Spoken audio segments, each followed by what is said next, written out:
¿Qué tal? Un gusto saludarles nuevamente en esta asignatura Estrategias para el Aprendizaje, correspondiente al programa de estudios de la licenciatura en Mercadotecnia.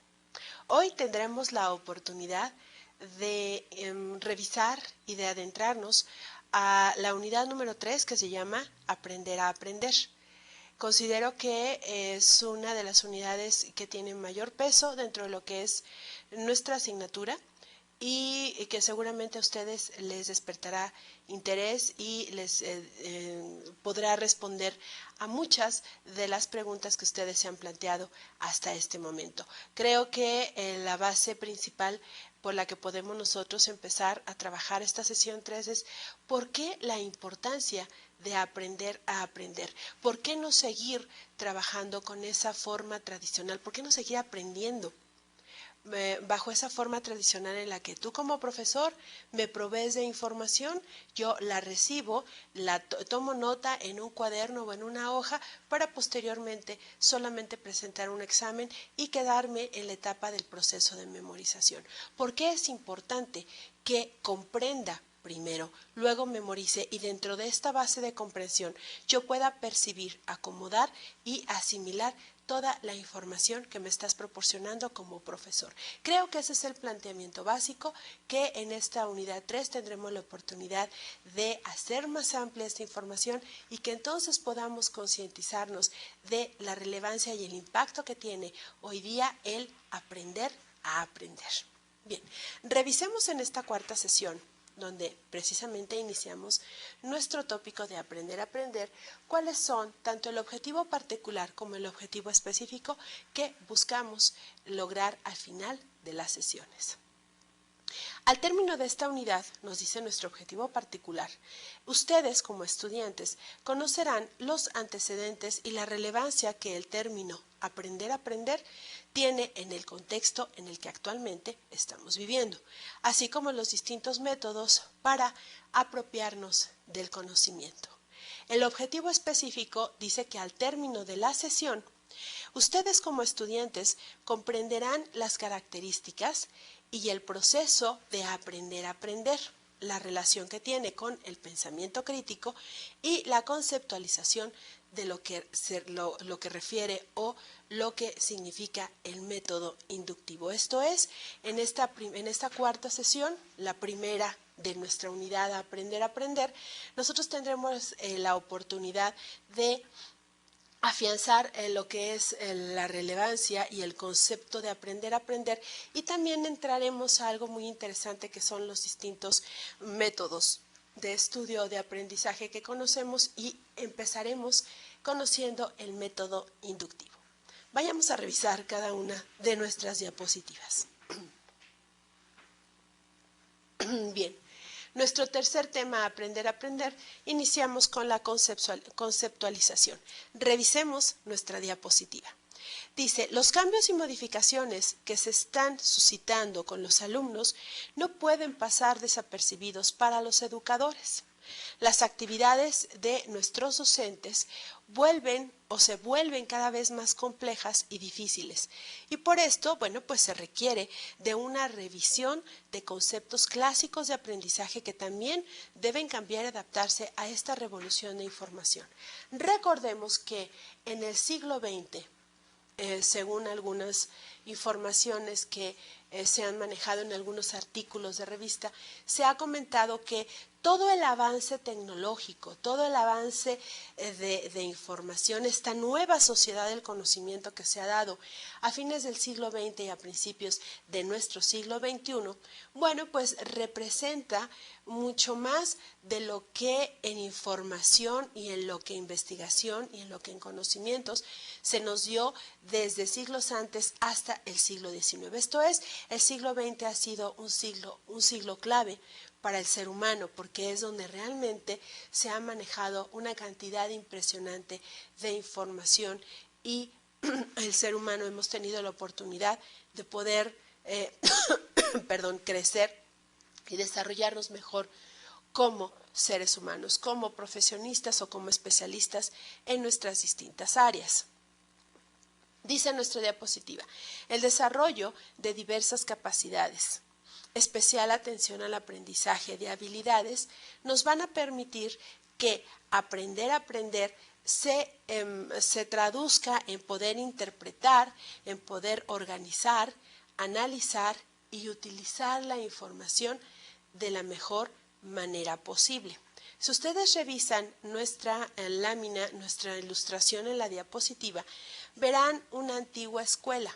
Recuerden que en la Edad Media se manejaba una filosofía pues eminentemente del estilo medieval. Hay una película que cuando estaba yo desarrollando este material para ustedes recordé. Es una película basada en una novela, se llama En el nombre de la rosa. Y aquí, bueno, pues es una forma de platicarnos, de comprender cómo se manejaba la vida muy específicamente dentro de lo que es la parte o la estructura religiosa, la cristiana, la religión cristiana en esa época. Y bueno, el impacto que tenía precisamente el manejo de la información en esta etapa o época medieval.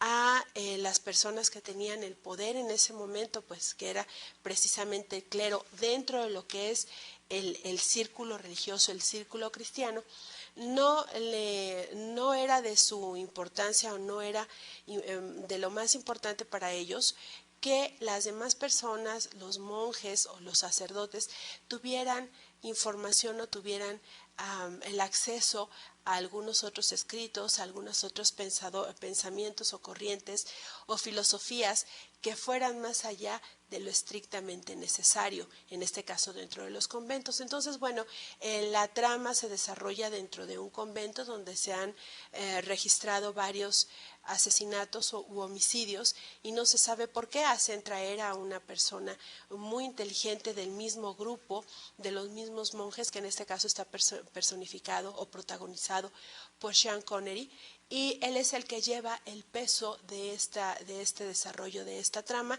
repito, basada en una novela. Les recomiendo mucho que revisen esta película. Es una película sumamente interesante, es una película que precisamente nos está hablando de lo que la lámina nos ilustra en este momento, en donde solamente una persona tiene el poder, tiene la información, es capaz de manipular la información para los demás, y entonces los demás o el resto del auditorio, en este caso de los estudiantes o las personas que están involucradas en este proceso de aprendizaje, reciben estrictamente lo que el profesor o en este caso la persona que está impartiendo cátedra les está proporcionando. Y entonces nos dice la lámina que los tiempos están cambiando. Hoy día las necesidades están cambiando. Si gustan acompañarme por favor al pizarrón, les voy a comentar el siguiente dato. Resulta que organizaciones internacionales como la OCDE,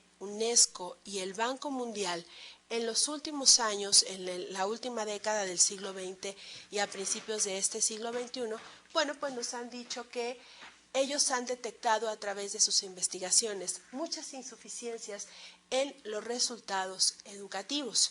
Ustedes saben que la OCDE, Organización para la Cooperación y el Desarrollo Económico, tiene más de 60 países miembros y se encarga precisamente de manejar recursos y de apoyar con recursos a los países miembros y también a los no miembros de la OCDE para el desarrollo económico. Y el desarrollo económico en este momento, la base del desarrollo económico es la educación. UNESCO, por su parte, que es un organismo dependiente de la Organización de las Naciones Unidas que se dedica a la cultura y a la educación, bueno, pues también ha hecho lo propio.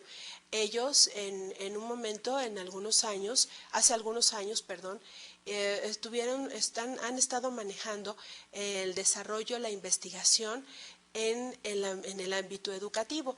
Y uno de los libros o las bibliografías que lanzaron por parte de UNESCO, sustentado por la UNESCO, se llama un libro que se titula La educación encierra un tesoro.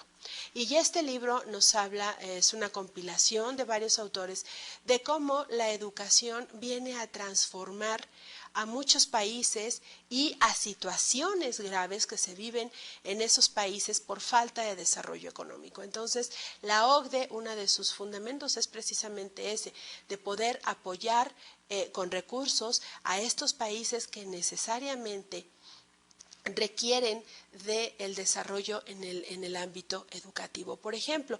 Y bueno, ¿esto a qué nos lleva? A entender que la calidad y la pertinencia, ¿sí?, en el aprendizaje en nuestro globo, en nuestro mundo globalizado de hoy, bueno, pues parece corresponder con todas las demandas, todas las necesidades que precisamente la globalización están exigiéndole a los países y a los ciudadanos de estos países. La idea, por ejemplo, es que todos seamos ciudadanos del mundo y que por ser ciudadanos del mundo todos estemos manejados bajo una misma base en el sistema educativo. Este es uno de los proyectos muy ambiciosos que la UNESCO pretende y una de las bases o de sus fundamentos o sustentos teóricos con base en investigaciones precisamente se maneja en este texto que se llama La educación encierra un tesoro. Debo comentarles en este momento que cuando yo tuve la oportunidad de revisar en alguna de mis clases de maestría esta bibliografía, al principio cuando oí el título se me hizo un título demasiado rosa, se me hizo un título un poquito fuera de la realidad que se está viviendo, pero no es así. Ustedes pueden tener acceso a una parte del libro de la educación encierra un tesoro publicado por UNESCO en internet, pero si quieren comprar el libro pueden hacerlo en cualquier librería. Es un libro que de veras lo recomiendo porque nos da o nos abre esta visión, nos abre esta proyección hacia lo que realmente significa el aprender y cuáles son sus 4 columnas o sus 4 pilares de aprender. Se los recomiendo mucho para que puedan ya sea consultarlo por internet o comprar el libro en cualquier librería. Es una excelente bibliografía digna de tenerla en su biblioteca. Bien, termino con esta lámina y dice el desarrollo precisamente de esas diversas capacidades, bueno, pues nos lleva, repito, a aprender, a interpretar, a organizar, a analizar y lo más importante, a utilizar esa información que nosotros como como partícipes de este proceso de aprender, utilicemos adecuadamente la información que estamos recibiendo. Vamos a dar un par de definiciones en esta siguiente lámina a lo que significa aprender. La primera nos dice, aprender es la capacidad para proseguir y persistir en el aprendizaje, organizar el propio aprendizaje, lo que conlleva a realizar un control eficaz en tiempo y de la información, ya sea de forma individual o de manera grupal. ¿A qué me estoy refiriendo? ¿A qué se refiere esta definición? A que nosotros cuando estamos inmersos en este proceso de aprender, no solamente seremos receptivos o estaremos receptivos a esa información, sino que también deben ustedes tener la capacidad y la habilidad de poder organizar su propio aprendizaje. Esto es, de que ustedes precisamente con las sesiones que nos anteceden en este momento hayan comprendido la importancia de poder apropiarnos adecuadamente de ese conocimiento con base en que en mis rasgos muy personales y en los estilos de aprendizaje que yo puedo adoptar para entonces hacer mejor las cosas. Otra de las definiciones de aprender dice, es el desarrollo de la autonomía cognitiva y afectiva. La autonomía es el motor del aprendizaje y representa uno de sus principios fundamentales. Apuntaré en el pizarrón entonces un punto bien importante que no debemos dejar pasar. El aprendizaje dentro de lo que es aprender se torna un aprendizaje de tipo autónomo, autodirigido,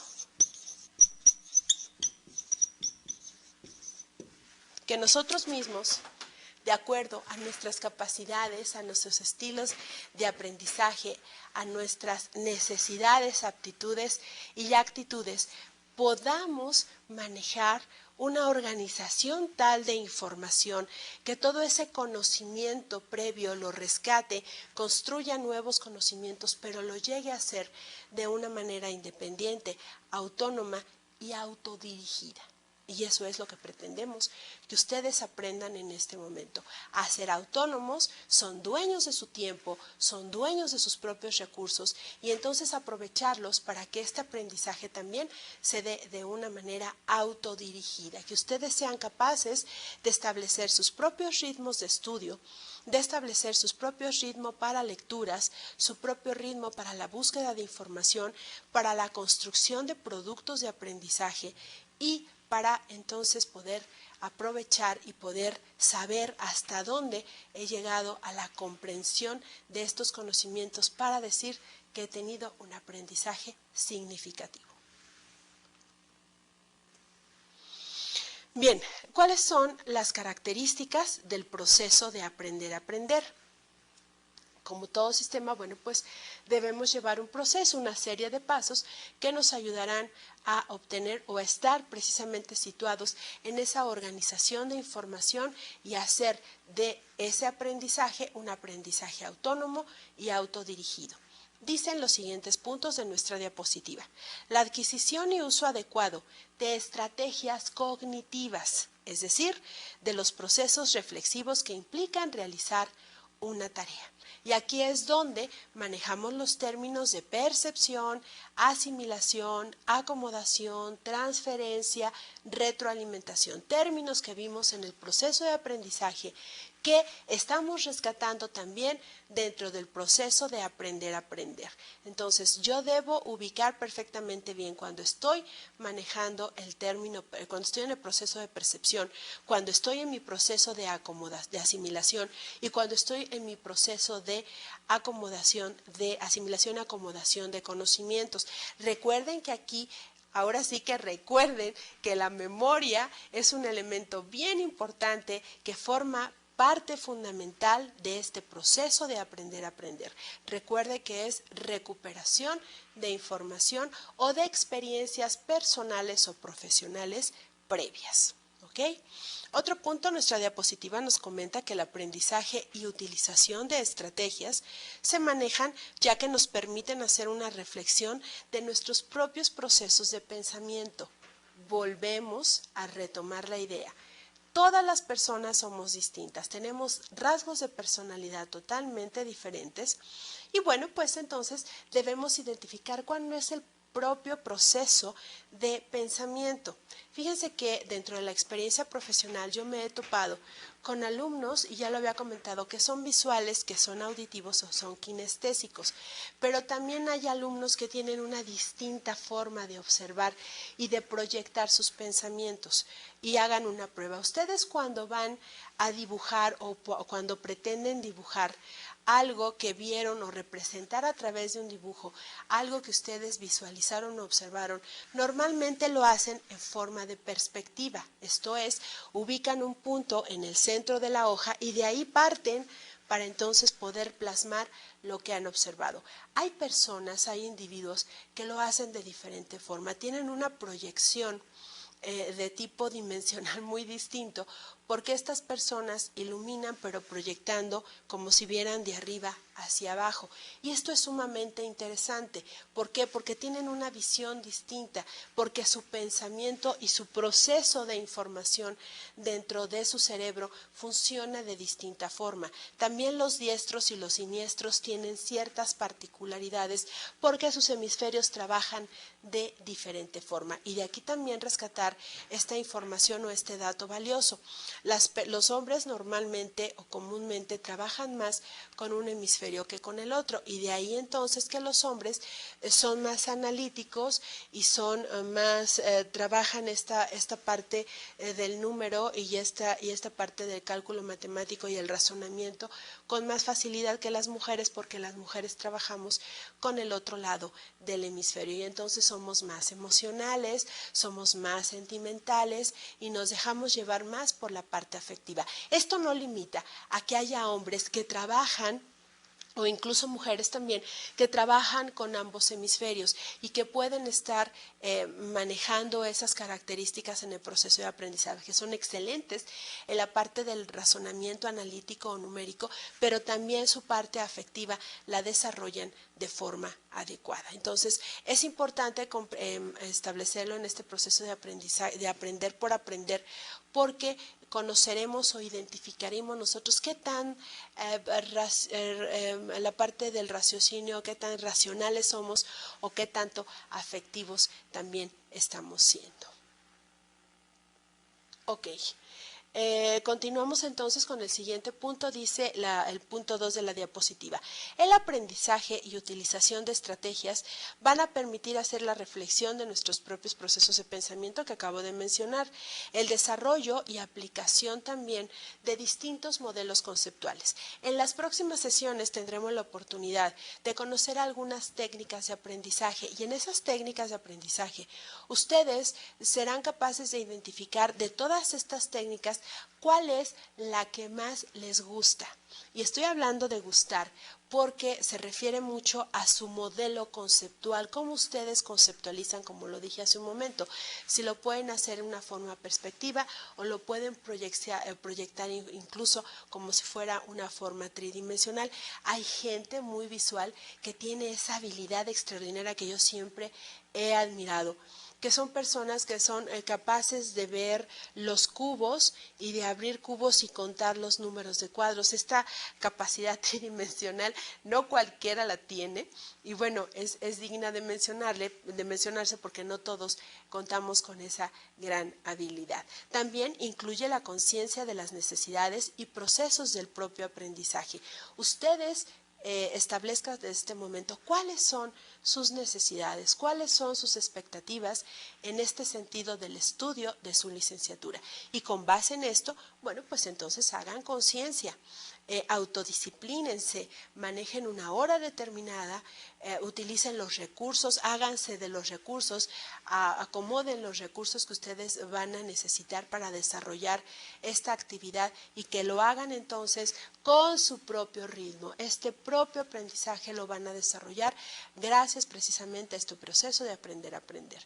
Y también, bueno, pues otra de las características de nuestro proceso de aprender a aprender se refiere a la identificación de todas las oportunidades disponibles. Si ustedes están con la disponibilidad y con la fortuna de estar estudiando esta licenciatura a través de nuestro Colegio de Empresarios, pues evidentemente esta oportunidad que tienen en disponibilidad deben aprovecharla, deben capitalizarla y ubicarla para obtener un aprendizaje y desarrollar ese aprendizaje autónomo y autodirigido.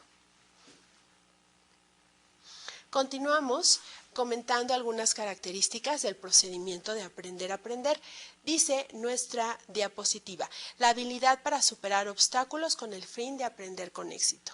Créanme que cuando un individuo está dispuesto a desarrollar este aprender a aprender y ubica esta capacidad de aprender a aprender, es muy fácil la superación de obstáculos. Les voy a platicar una experiencia profesional. He tenido la oportunidad en 2 años de trabajar en una universidad que precisamente se centra el modelo educativo en el aprender a aprender. Y bueno, fue una grata experiencia profesional el haber trabajado con varios grupos en esta universidad y de ver cómo en el periodo en que se desarrollaba una asignatura, ellos eran capaces de poder demostrarse qué habilidades habían desarrollado en un corto periodo de tiempo y qué eran capaces de desarrollar posteriormente. Cuando yo llegué a esta universidad, yo tenía un grupo de pedagogos que apenas estaban iniciando su carrera. Y dentro de lo que era el sistema, o más bien el modelo educativo de esta universidad, pues implica precisamente manejar información vía internet. Había, recuerdo bien en este grupo, 3 personas que no tenían idea de cómo siquiera aprender una computadora. Para ellos era un reto bien fuerte el hecho de estar estudiando esta carrera con una modalidad educativa tan innovadora. Y hago así porque ahora ya es parte de nuestro proceso diario. Cuando nosotros terminamos nuestra primera asignatura en el área en que ellos están estudiando, pues fue grato para mí ver los productos de aprendizaje que ellos habían desarrollado y la aplicación que ellos habían tenido para poder trabajar en Word, para poder trabajar en PowerPoint, que eran las herramientas clásicas para desarrollar el modelo educativo. Posteriormente tuve la oportunidad de trabajar con ellos en algunas otras materias en su carrera y la última materia que tuve la oportunidad de verlos, me quedé gratamente sorprendida de ver la capacidad que ellos y la habilidad que ellos tenían para desarrollar o para hacer un diseño y un desarrollo curricular. Estoy hablando de un trabajo completo del pedagogo, el plantear y el manejar el desarrollo de un programa de estudios de una licenciatura en el periodo de tiempo que maneja esta misma como diseño y desarrollo curricular fue realmente impresionante. Y lo primero que les dije a esas 3 personas que no sabían manejar la computadora, ¿cómo se sentía en ese momento haber hecho una presentación en PowerPoint como la habían presentado y la información que contenía esta presentación? Realmente fue conmovedor en el sentido de la emotividad en el corto periodo de tiempo que ellas habían logrado este avance y bueno, pues que están a punto de terminar su carrera. Cuando ellas terminen su carrera, bueno, pues entonces podremos ver, ellas podrán ver en constante y sonantemente cuáles son los beneficios que han obtenido a través de esta modalidad educativa y que están en el pleno desarrollo de la capacidad de aprender a aprender. Entonces, esto no es algo utópico, no es algo que no se dé, por el contrario, incluso en las secundarias, tanto públicas como privadas, en el primer año hay una asignatura que precisamente se llama Aprender a aprender. Y aquí a los chicos se les insta a que empiecen a desarrollar sus propias habilidades de aprendizaje. También nos comenta nuestra diapositiva que otra de las características de este proceso es obtener, procesar y asimilar nuevos conocimientos y habilidades, así como la búsqueda y la utilización de una guía. En este caso, cuando se maneja este proceso de aprender a aprender, no estamos hablando propiamente de libros completos, ni estamos hablando de autores en su totalidad. Estamos buscando toda esa suma o adición de autores, de artículos, de información que nos sirvan de guía para entonces construir un nuevo conocimiento. También otra de las características es que los estudiantes se comprometan a construir su conocimiento a partir de aprendizajes y experiencias vitales anteriores, la recuperación de la memoria, con el fin de reutilizar y aplicar estos conocimientos y habilidades en una variedad de contextos.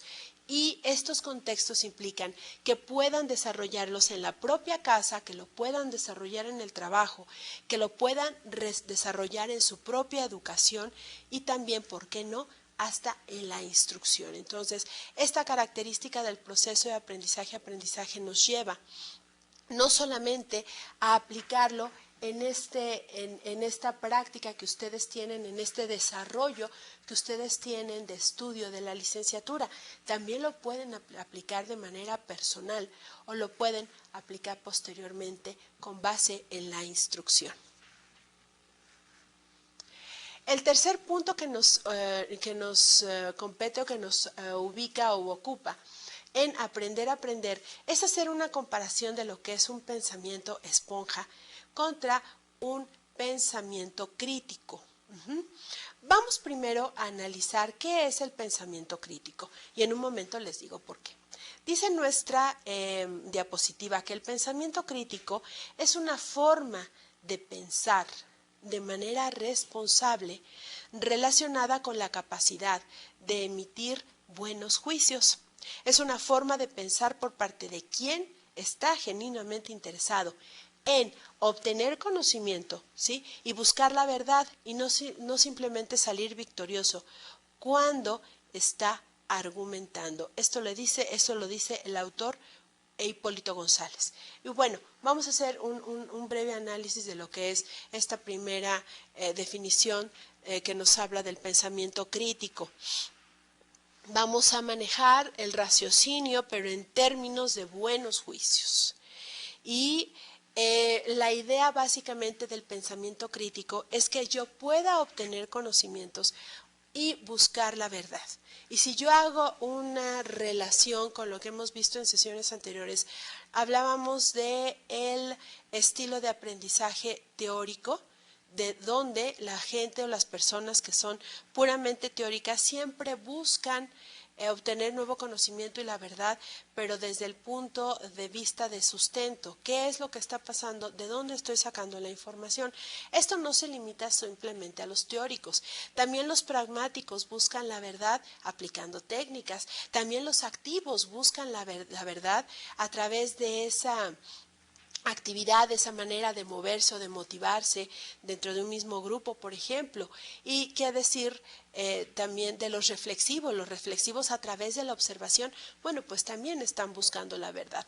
Todos ellos en un momento dado están manejando este concepto del pensamiento crítico, y es el pensamiento crítico precisamente el que se desarrolla o el que se relaciona con nuestra capacidad de aprender a aprender. Dice el siguiente párrafo: pensar críticamente está relacionado con la razón, la honestidad intelectual y la amplitud mental en contraposición a lo emocional, a la pereza intelectual y a la estrechez mental, mente estrecha. Y hagamos una referencia en lo que se maneja en el segundo párrafo. Dice que está relacionado con la razón, es pensar con la cabeza y enfriar el corazón. Y aquí el planteamiento: ¿cuántas veces ustedes y yo, cualquier persona, hemos actuado, hemos relacionado, hemos pensado algo no de manera racional, sino más bien de manera emocional? Y pongamos un ejemplo. Si nosotros manejáramos un 90-10, un 90% de raciocinio o capacidad racional y un 10% de emoción, obtendríamos mejores resultados. Vamos a poner un ejemplo. Ustedes van, o cualquier individuo, vamos a poner a cualquier individuo, va en su automóvil y va en una avenida de tránsito pesado en una hora pico, que dicen que, por ejemplo, en la Ciudad de México las horas pico son de las 6 de la mañana a las 12 de la noche. Entonces, en el Inter, póngale la hora que ustedes quieran y pongan una vía de alto tránsito vehicular. Este individuo va en su automóvil y de repente va en el carril derecho, y en el carril derecho normalmente es carriles en donde se puede uno incorporar a las vías rápidas, que realmente en la Ciudad de México son pocas las vías rápidas que tenemos, aunque sea nada más en hora no pico. Entonces va este individuo en su automóvil y de repente se cierra un auto que se quiere incorporar a su carril. Él tiene dos opciones: trabajarlo racional o trabajarlo de forma emocional. Si lo trabaja racional, le puede dar el paso sin ningún problema, se incorpora y él sigue su camino a 10 o 15 kilómetros por hora, que es más o menos el promedio de velocidad en estas vías o en estos lugares de carga vehicular bastante fuerte. Pero si él trabajara, este individuo trabajara más con la parte emocional que con la parte racional, pues entonces sucedería una serie de circunstancias tristes y desagradables en donde habría pérdida de tiempo y habría pérdidas materiales. ¿Por qué? Porque no lo dejo pasar.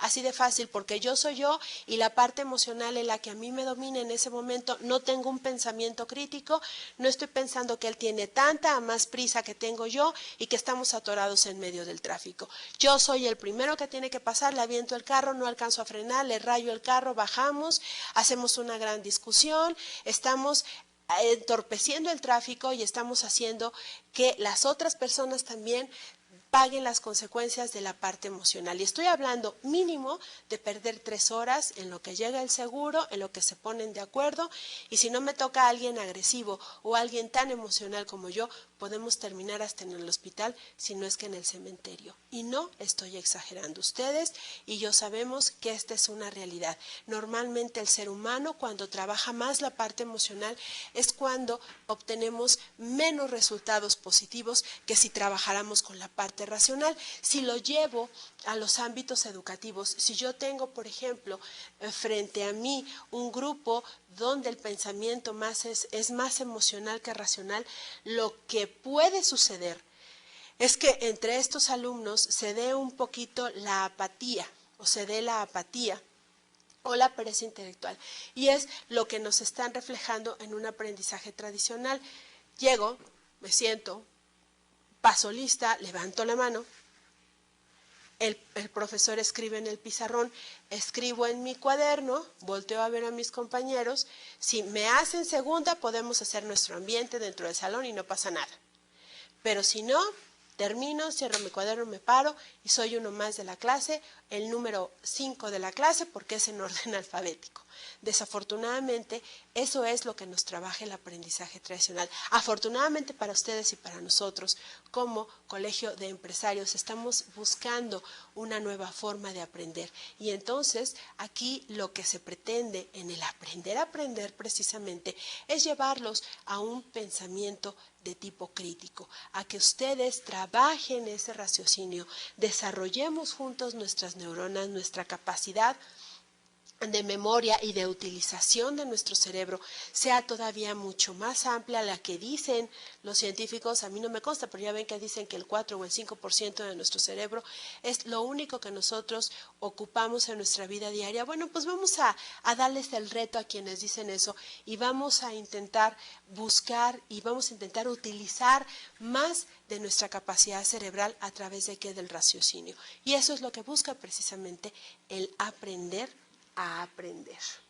Continúo el pensamiento crítico en esa forma de pensar sobre cualquier tema, contenido o problema con el cual la persona que piensa, bueno, pues mejora la calidad de su pensamiento, al adueñarse de las estructuras inherentes al acto de pensar y someterla a estándares intelectuales. En otras palabras, nos hacemos mejores seres humanos, señores, cuando utilizamos el pensamiento crítico, cuando nos dejamos o rompemos esa idea de dejarnos llevar por el rumor, esa idea de dejarnos llevar por esas cadenas de internet donde nos bajan información de quién sabe Dios quién la baje y que nos están diciendo que nos compartamos de alguna forma.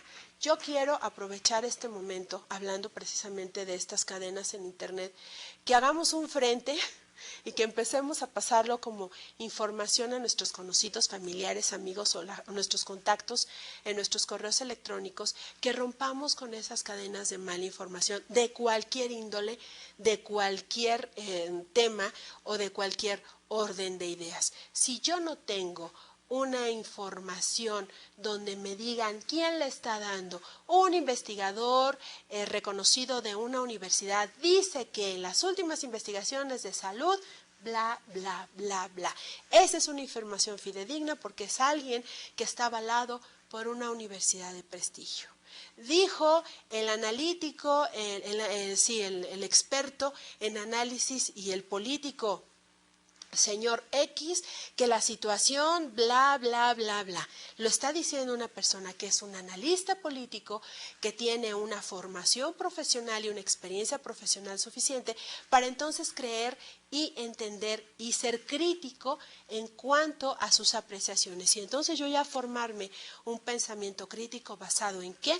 En una información fidedigna. Entonces, ojo, cuando les llegue información de internet donde no sabemos cuál es la fuente o que son fuentes que no son fidedignas como los wikis, por ejemplo, en los wikis todo el mundo podemos subir información, sabrá Dios de dónde la sacamos, tratemos de hacer a un lado. Eso es precisamente el inicio de trabajar con ese pensamiento crítico, mejorar nuestra calidad de pensamiento y dejar a un lado los rumores y la información pues que no tiene ningún fundamento. Continuamos hablando en la siguiente lámina. Un pensador crítico y ejercitado, ¿qué es lo que realmente hace? Primero, formula problemas y preguntas fundamentales con claridad y precisión. Alguien que realmente se ha preocupado en cultivar ese procesamiento crítico, te va a preguntar con fundamento. Fíjense, hay por ahí un programa en cadena nacional con una periodista que desde mi punto de vista, y lo voy a mencionar muy ampliamente, me gusta mucho por su manera de actuar y por su manera de poner los puntos sobre la mesa. Es Lolita de la Vega, es una periodista reconocida que tiene un programa en TV Azteca, en el Canal 13, que se llama Frente a Frente. Si no tienen oportunidad de verlo, pueden tener acceso a sus programas a través de la página de internet de la televisora.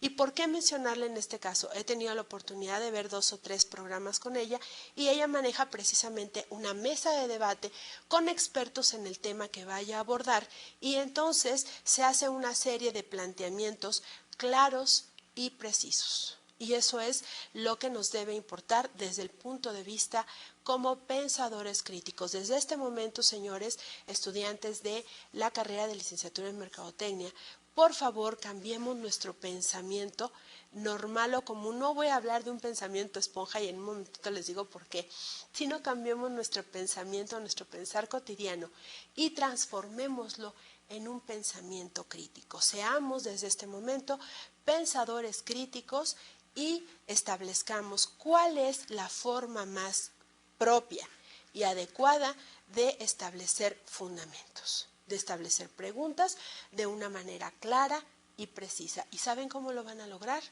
Leyendo y trabajando en esta capacidad de aprender a aprender. Con la experiencia y con el tiempo, ustedes se van a dar cuenta de esos avances. También, un pensador crítico y ejercitado reúne y evalúa información relevante utilizando ideas abstractas para interpretarlas efectivamente.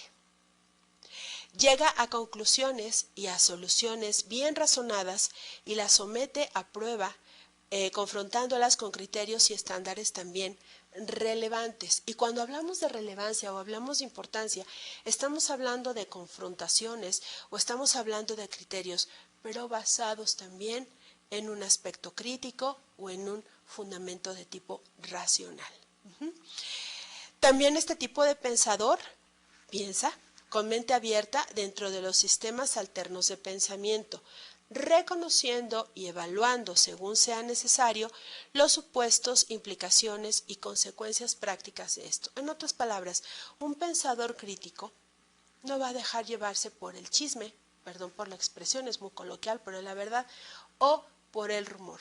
El pensador crítico tiene una mente abierta y tiene la capacidad de sopesar lo que dice el rumor, lo que comúnmente en las empresas se llama radiopasillo, que es de los rumores y de las formas de comunicación más tristes y más desgarradoras y más destructivas, pero que desafortunadamente existe, y lo que realmente tiene como información oficial que la empresa le debe dar. Yo creo que es una de las tareas bien importantes de las grandes corporaciones, de las pequeñas y medianas empresas en nuestro país, de saber manejar esa información adecuadamente para evitar este tipo de situaciones y que sus empleados, la gente que trabaja en esas empresas, se vuelvan críticos y empiecen poco a poco a hacer menos a este tipo de información que solamente viene a lastimar y viene a hacer caos y destrucción. En serio, parece mentira, pero es la verdad cuando no se tiene un fundamento. De ahí la invitación a que seamos transformadores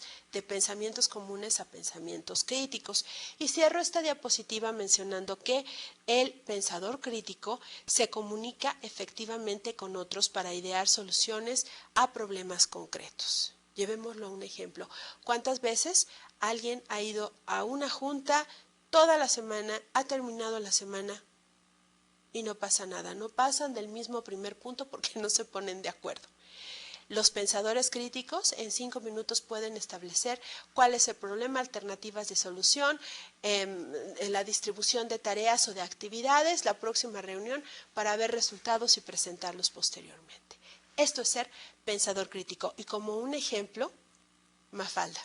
Mafalda es una gran pensadora crítica. Revisen por ahí sus tiras cómicas y veremos que Mafalda nos lleva más allá, nos lleva a esa reflexión, a esa capacidad. Yo recuerdo mucho cuando le dice a la madre que se coma la sopa, ¿y por qué me lo dices? Porque soy tu madre, y ella le contesta, y soy tu hija, y nos graduamos el mismo día. Es tan elocuente, es tan precisa, es tan clara, que ella realmente es una pensadora crítica. Bien, continuamos hablando del pensamiento crítico como un proceso que es autodirigido, autodisciplinado, autorregulado y autocorregido. Y todos estos autos son precisamente un signo del aprender a aprender. Implica comunicarse efectivamente. También representa habilidades para la solución de problemas y el compromiso de superar el egocentrismo natural del ser humano. Fíjense, hasta con eso tendremos la oportunidad de hacer a un lado la parte egocéntrica y entonces con este pensamiento crítico tener más apertura de situaciones en cuanto a juicios, a emitir juicios y valoraciones que son personales o propias sin estar en el lado egocéntrico. Se necesitan entonces una serie de capacidades y disposiciones personales para poder pensar críticamente. Esto no se da de la noche a la mañana, pero si nos hacemos el firme propósito y cada vez que pensemos en algo tratamos de situarnos en el aspecto crítico, seguramente tendremos muchas oportunidades de avanzar.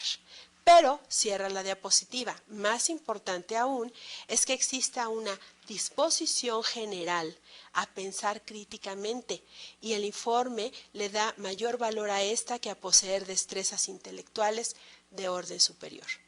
Entonces, es más apreciado a alguien que tiene un pensamiento crítico, abierto, preciso y claro, que a alguien que puede tener algunas destrezas de tipo intelectual de orden superior, pero que pueda carecer de esta parte del pensamiento crítico. Bien, revisemos entonces, como última parte de nuestra sesión número 4, ¿cuáles son los métodos para la apropiación del conocimiento? Hemos hablado hasta este momento de la importancia de la capacidad de aprender a aprender. Hemos hablado del aprendizaje significativo, que consiste de recuperar de mi memoria o de experiencias pasadas personales o profesionales, situaciones que me van a ayudar a construir un nuevo conocimiento y que ese nuevo conocimiento me van a traer un beneficio en particular, que esto es apropiarme precisamente de ese conocimiento y armar o construir mi aprendizaje significativo. Ahora bien, hay algunos métodos que nosotros vamos a revisar a partir de esta sesión y de la siguiente para que ustedes puedan identificar cuál es el método en el que pueden ustedes situarse o pueden manejarse mejor y apropiarse del conocimiento con más facilidad, sumándole, escuchen bien, sus rasgos muy particulares de personalidad y relacionándolos con los estilos de aprendizaje que son más idóneos para cada uno de ustedes. ¿Ok? Revisemos entonces qué es los métodos de apropiación del conocimiento. Es una modalidad de investigación, la parte inductiva, vamos a empezar con el método inductivo. El método inductivo nos dice que es una modalidad empírica de investigación que parte de la observación de un fenómeno para, mediante la búsqueda y agrupación de semejanzas, pues formular conclusiones de valor general. Ese es el método inductivo, que es el método con el que empezamos para cerrar esta cuarta sesión. Continúa diciéndonos la diapositiva. El método inductivo, o también llamado inductivismo, es un método científico que obtiene conclusiones generales a partir de premisas muy particulares. Y vamos entonces a revisar cada una de las fotografías de nuestra lámina. Esta modalidad empírica de investigación hoy día la tenemos a través del acceso a Internet. Ustedes también, una persona con una lap en la mano, bueno, pues gracias a esta aportación de la tecnología en nuestro quehacer cotidiano, tenemos toda esa información que se sitúa en esta gran red a nivel mundial y la podemos tener en cualquier momento. En el momento que yo le dé acceso a un buscador y le dé una palabra, puedo tener una cantidad de miles y miles de fuentes que tienen relación con esa palabra. Hay que tener mucho cuidado, insisto, y perdón por mi insistencia, pero sí es algo bien importante. Cuiden mucho las fuentes de información a las que están consultando. Cuiden mucho ubicar o identificar quién es el autor o quién es el responsable de ese tipo de información que se está dando para que entonces podamos comprenderla y ubicarla de mejor manera y empecemos a armar precisamente de lo que hablamos hace un momento, del pensamiento crítico. ¿Ok? Entonces, revisemos nuestra siguiente lámina.